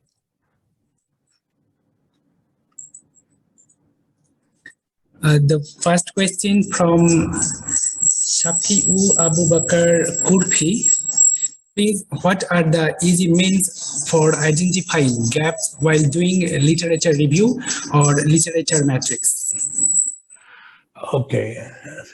It's not easy to identify the dictionary gaps unless you read through the proper literature. You need to read through the latest publication. The best thing is to read the review paper that in your field. That's a faster way to understand the overall what people have been studying. Because the review paper article usually provide a first insight what people have been done and what people have been interested and what people have refined, and they usually come with a critical comments or critical review on those previous work, and this will help you to identify what the gap of the study. However, a lot of literature, a lot of review papers are not up to date, so you still have to go through some of the best, the latest articles in your field to see that what people have done recently. Yeah. That will come another issue that you cannot go through all the single article in the world. There are some of the article you might overlook, some of the article you might not able to accept, but you can do your very best to gather the literature you can have, and you can based on the literature to understand what people have done so far. So then you can compare to what you aim to do or what you have in your study to indicate the gap. Yeah. So first first thing that I would encourage that everybody, the easiest way to read through the review paper, which will summarize most of the work they have done. So, but however, you be careful that because a lot of review paper not up to date, they don't cite the latest paper, or they might overlook or selectively select those literature. So you still have to read or check what the latest finding in your field to indicate the gap of the knowledge. Yeah. So we cannot get a perfect one. Yeah. No matter how you try to identify that, okay, this is new, there might be still something that you might overlook, but you can do your very best what you can find and indicate. Yeah. So just like you're doing a PhD thesis, while you are doing on the topic at the same time, there might be also people in the world that are working on a similar way. You might not have every single chance to look at the, because we don't have the view of God. We cannot see every single corner of the world what people are working, but you can do whatever best. You collect whatever literature you can have to indicate a gap of knowledge. Yeah, you can find. Thank you, That's bro. the best thing. For the kind information of our participants, we will have on group photo. So please stay with us and be prepared for the photo. And we'll post the attendance form shortly. Please don't forget to fill up it. So we can go to the next question. As this webinar is about the quality paper, so we have a couple of questions about this quality. So someone asked that what will be the basic characteristics of a quality paper? Quality papers, I would say that with the good information, with a complete piece of information, well written, free of obvious typo, grammatical error. I would say that you are totally free of error. Even no matter how good it is, sometimes you might overlook for the typo and grammar error. Now, that's not the main concern of the editor or reviewer, but they are more concerned about the interesting presentation of your work. What is the selling point of your paper? What is the significance of your work? How your work can be benefit to the leader? I think that's what the general things that as an editor and the reviewer, I want to look into it. A good quality paper should have a significant contribution, significant novelties, or at least significant contribution of knowledge. Yeah, that's what the good quality paper you want to first thing they must have. It's not we are not writing a novel or poem or whatever. We are trying to sell, especially a scientific journal. So the knowledge that you want to sell. And the good quality journal and poor quality, if both of them have a good significant finding, but if one of them poor in presentation, the leader cannot understand what he tried to convey, that make no sense as a paper. They will must reduce the value of the paper. Although the finding is interesting, the knowledge that they try to convey is interesting. However, if they fail to deliver the message to the leader, that's not a good quality paper. I think that's why I very much emphasize that how we present your paper, we must follow the order, the flow of each individual. Like just now I mentioned that your result discussion to have a logical form order, your introduction also have an own order. Every part of the component of the manuscript should follow a proper order, so that to ease the leader to understand, easier to understand, can be easily receive the message that you try to convey. That's important. That's the basic thing you need to do as an author. Yeah, not only do it for yourself. Yeah, I know that you know very well about what your result and discussion, but you have to put yourself in your reader's shoe. Yeah, make sure that they can understand exactly the same conclusion that you. They can achieve the same conclusion as you. I think if I answer your question. Thank you, bro. We have another question on the open access and the paid. It's from Elijah. From your experience, publishing articles in open access journals will give a huge impact in terms of citation compared to non-open access journals, or it is not always the case? Okay, this question I will always ask when I have a workshop on this publication thing. I think open access in the last couple of years, I mean last 10, 20 years, they're actually initiated by a lot of scholars from some of the well-known universities from Europe and even some of the US university. And these scholars say that knowledge should be free to every researcher, not to keep by the publisher or just authors. So what they suggest to open access that so the people, everyone can freely access to any information. Definitely the initial purpose of open access is not to increase the citation, but rather to increase the knowledge sharing, so that to improve the academic environment, so that the research they can do with help of the sharing of the knowledge, so they advance the academic achievement, academic performance or achievement, and help to flourish the academic arena. Yeah, make more advancement in the academic research. But however, the publisher, most of the publishers are actually a commercial body. They need to make profit. They cannot do it for free. So if you don't want to buy a license, or you want to subscribe an article, you want to pay the fees for the article you want to subscribe, or you want to obtain the individual article, you do without payment, then you opt for the open access, the cost will bear by the authors or whatever. So open access, in other words, will help to improve your what is called the discoverability, that people will discover what you have done. The increase of citation, definitely they will help in many ways.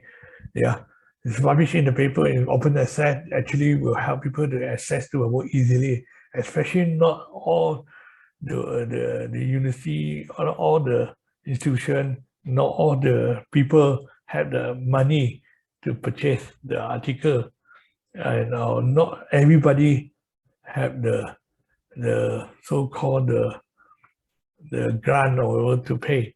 Yeah, for many of the well-known universities, they have a big budget for that, so they can easily support the research. But now for many countries, even including Malaysian university, the budget are getting tight. So open access should be a good option.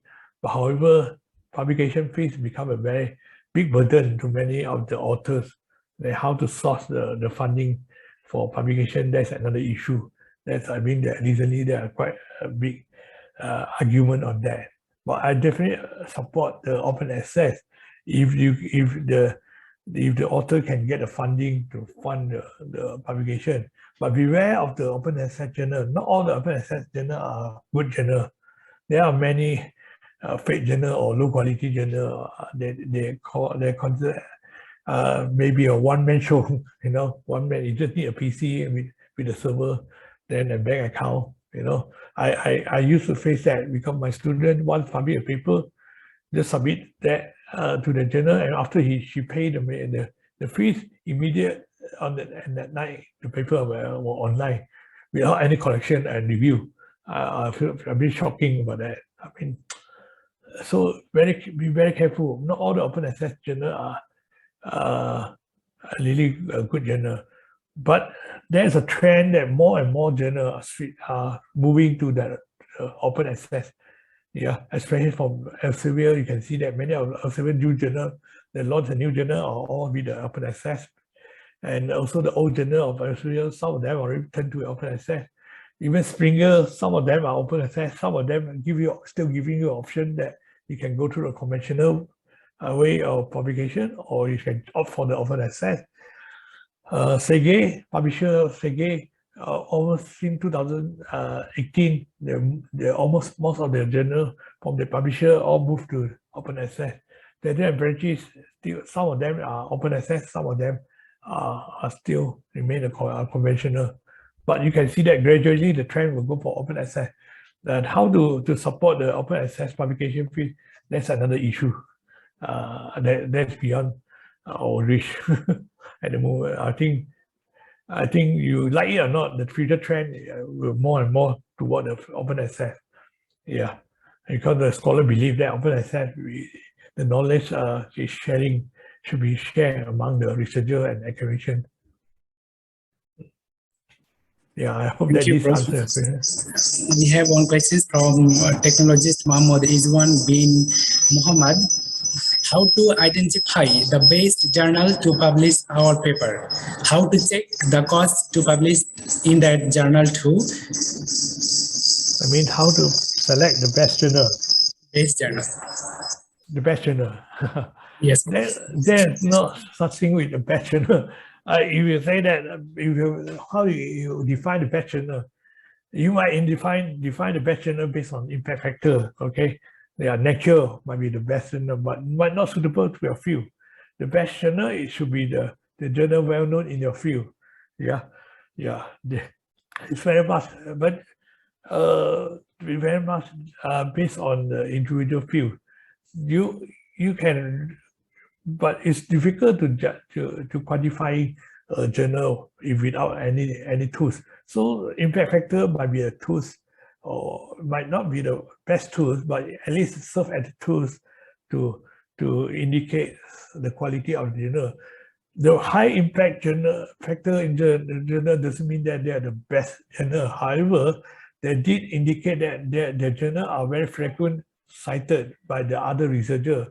I mean, in other words, it's a popular journal. It's a discoverable journal. Many people can notice the work published in that journal. It might not be the best in a certain sense, but however, they carry certain weight because people believe that they want to publish in that journal, particular journal with high impact factor journal, because if people believe that they will get their work be more easier to be cited or be referred to. So in other words, that there are more and more researchers from their field can notice their work. So in other words, they can consider, you can use the impact factor as a tool to indicate. However, there are some journals are good in your field, might not have a good impact factor. So it might be due to a leadership, maybe a certain factor. So it's very subjective to say which is the best journal. Yeah. So I would say that the best journal in your field, if there's no other way to decide, then impact factor or whatever, or any other citation might be used for the indicator for to distinguish the journal quality. Yeah. About the cost, how to afford the journal cost of something, I think that's beyond what I can answer, because funding is always an issue for publishing the paper. Yeah. Unless you have a grant, your sponsor have a grant, or the university have a grant to support. Even the RMC now also support the top journal. What I mean, the top journal is they're based on citation. Sometimes I always want to argue about the impact factor, because even you publish a paper in the high impact factor journal, doesn't mean that your journal will always be cited. It just indicates that this journal is a very popular journal by the researcher. Yeah, they're cited by the researcher in that field. Yeah, but it doesn't mean that your paper will definitely be cited by many others. So we had to really be careful on that.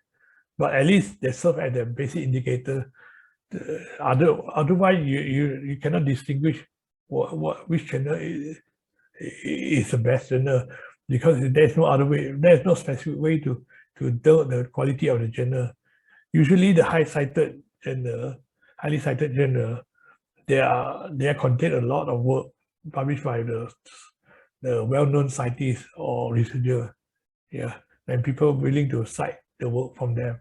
So this is why we always use at least using the impact factor as the indicator, especially now. They're not only the impact factor, they're even using the ranking, the Q1, Q2, Q3, Q4. The Q1 indicate the top 25% most cited journal, the most top 25% highest impact factor, or the most cited journal in the field. Yeah, you can use that as an indicator to select the best journal for your study. You can use the JCR, or you can use Scopus, whatever database you like. I hope that Thank you, Prof. the answer. Yes, Prof. Now we can take another questions, then we'll go to the photo sessions. So once again, the reminder for our participants, the attendance form already posted in the chat box. So please don't forget to fill it up. Certificate of participations will be given based on the attendance form. Yeah. sorry. We have a couple of questions on the references. So basically the concept is how many references should be included in a research paper? That's a question. It's very hard to answer. I would say that don't overdo it, okay? Only cite those papers, the updated one. Let me, if possible, the last 10 to 20 years reference, not a very old one, like 100 years ago. Yeah, some people cite very old reference, unless you need it. And how many, many is a minimum or a maximum? I think it's very hard to decide. You only cite whatever is needed, okay? Not because you want to make your paper look grand that you cite a lot of paper. Some people think that you have 60, 40, 60 reference, you make my paper look very high quality. No, that doesn't make sense. But however, there's at least a guideline. Don't cite too few citation reference. So if your paper only for 4 or 5 reference, unless you are writing a short communication or letter, which maybe you don't have many reference, maybe a 10 reference, or at least I would encourage you to have at least 15 or 20 reference and above, at least 15. Not all, if your words come to it, at least 10 and above if you are writing a full article. I usually will encourage that the range of the full article should be more than 15 or 20 reference, the minimum. There are too few reference, it means that there can only indicate a few things. One is your field of study are too narrow, not much literature. I mean, the people are not really interested in your field. There's a too cold for your field. No people are really interesting, or too advanced for a field. Nobody has ever done that before. So either one are not really good, you see. Research is a continuous process. People are working on the continuously improving of the research. So it should have a sufficient literature to indicate the background of your problem. So too few, but it's an issue. Too many, how many is how many? It very much depends on your work. If you have a very long article, a lot of discussion, a lot of related work, cite only those relevant citation reference. Don't simply cite the general reference. Yeah. There are a lot. I found that a lot of people, especially in the introduction, they cite a lot of reference which are general statement. Yeah, and try to avoid that. Yeah, so you don't necessarily have to put in some that. So you don't try to impress your reviewer or your editor that if you have many reference, it means that your paper is better. No, it doesn't make sense. Okay, only cite whenever it's needed.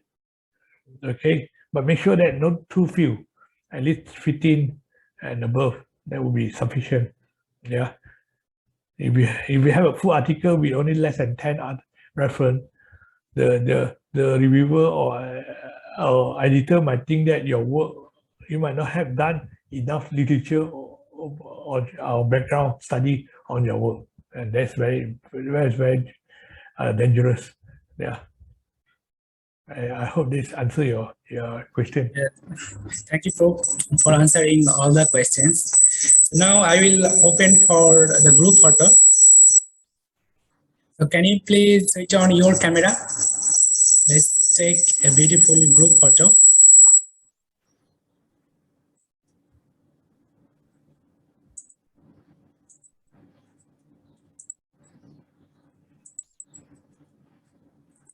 We have already posted the Zoom background, so please don't forget to download. I think it will look amazing.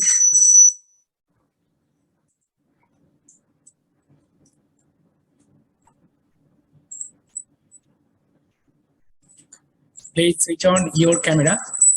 We'll take a group photo. We have a couple of pages.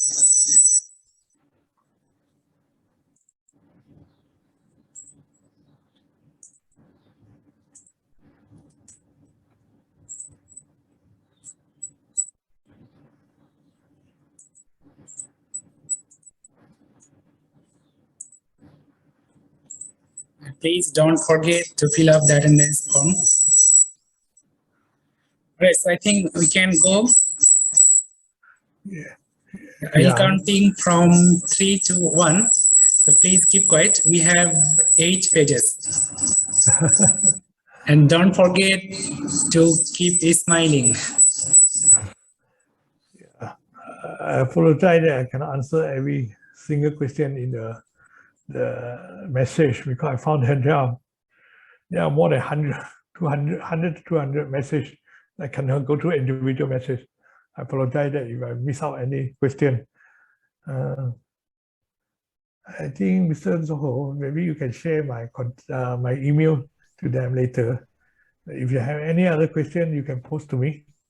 I try to answer the question. Yeah. We have collected in a Google form, Yeah. so we will try to answer those questions by email. Yeah. Yeah. Thank you.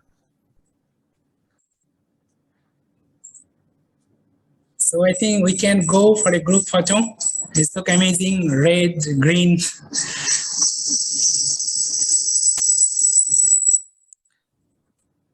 All right, so I'll be counting from 3 to 1. Please keep smiling and keep quiet. We have only 8 pages.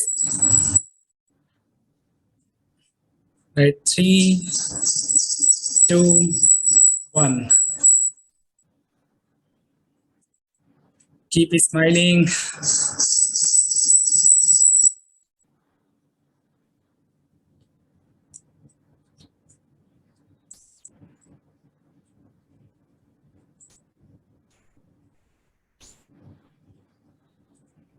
Two more pages.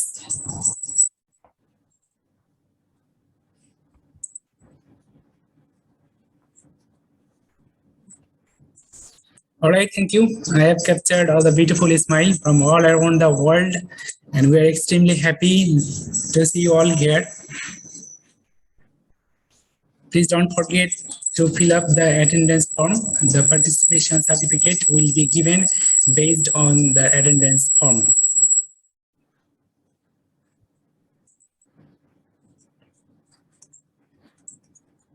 So we really appreciate the enormous and wonderful support from Associate Prof. Dr. Helmi Zulhaidi Mohd Shafri, Deputy Dean and Advisor, FEPSC, Siti Suryaini Sarpan, Assistant Registrar, and FEPSC Organizing Committee to make this event successful. We also would like to express our deepest gratitude to our today's distinguished speaker, Professor Dr. Luqman Abdullah. And last but not least, we would like to express our deepest gratitude to all the participants who has made this event successful. We are extremely happy to see you all, and I hope that your support will be continuing to our next event. So with the thanks, I'd like to thank again the Prof. Luqman Chuah for your time and efforts to share your knowledge, expertise with all of us. And there are so many postgraduate students and academic researchers. I'm sure that it will be very beneficial to all of us, and it will accelerate the quality paper writing. So before we wrap up, maybe you can wrap up.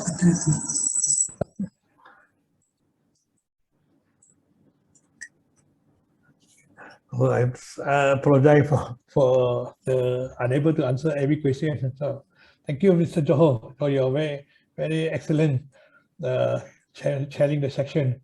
Yeah, I really appreciate that. Yeah, I saw the message that I unable to answer individual question. Yeah, I'm sorry that, but if there are any question, feel free to contact me. I hope that I can answer to that. Okay. Thank you, Prof. Actually, we got a huge response from participants. Within 15 hours, we got 1,100 plus registrations. Oh. So therefore, many potential participants, they couldn't register. So we are extremely sorry for these technical difficulties. I hope later we can organize more bigger event in the future, inshallah. I'm so sorry for that. I hope that you can benefit from my talk. If anything that I don't convey or deliver it correctly, I apologize for that. So I'm very sorry if anything that I mistakenly convey or deliver. So I wish that you can forgive me for that. Okay, and thank you very much for your patience. And then very interesting question that some of you posting. Yeah, I really also learning. Sometimes you keep learning, see, from the participant, interaction with the participant. Sometimes we might overlook certain areas, certain things, until somebody has raised an issue. And okay, we know that. Oh, yeah, we haven't. Oh, I overlooked about that. Yeah, thank you for sharing to me your question. Yeah, I hope that I'll see you again in the future, maybe in a class or in anything. Anyway, I also wish all of you success. You're having your success in your study. Yeah. So assalamualaikum and good afternoon. So maybe I can make a move first. Okay, is that okay for me? Thank you, Prof. You can take your time. Thank you very much. Luqman, Yeah. thank you. Thank you very much. Thank you very much. Thank you. Thank you. Assalamualaikum. Assalam. Thank you, Prof. Thank you, Prof. So wish you sound health and more success in the future. So once again, thank you everyone for joining us today and the organizing committee who has helped us to organize this event successfully. So with that, I am Ahmad Islam, Vice President of Faculty of Engineering, Postgraduate Students Committee, is signing off from this session. Thank you, Prof. Thank you, Prof. Stay safe. Thank you. Assalamu alaikum wa rahmatullahi wa barakatuh. Assalamu alaikum.